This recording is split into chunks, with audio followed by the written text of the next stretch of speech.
Right మరొక breaking చూస్తున్నాం. రాష్ట్రంలోని మొత్తంగా 17 పార్లమెంటు నియోజకవర్గాలకు నామినేషన్ల పర్వం ముగిసింది. నిన్నటితో వారం రోజుల వ్యవధిలో మొత్తంగా నామినేషన్ల సంఖ్య 1400కు దాటింది. కొద్దిమంది 4 సెట్ల చొప్పున నామినేషన్లు దాఖలు చేయగా మరికొద్ది మంది 2 చొప్పున దాఖలు చేశారు.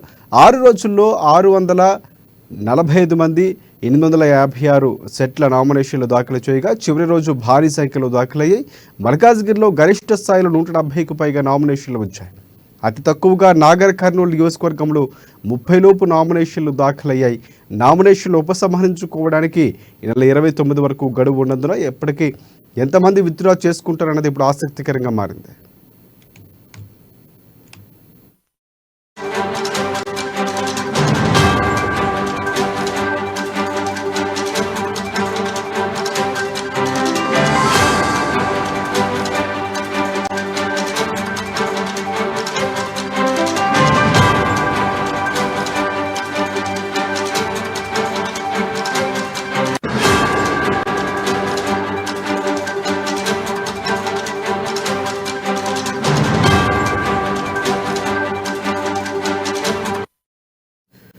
బ్రేకింగ్ చూస్తున్నాం. రాష్ట్రంలోని మొత్తం 17 పార్లమెంటు నియోజకవర్గాలకు నామినేషన్ల పర్వం ముగిసింది.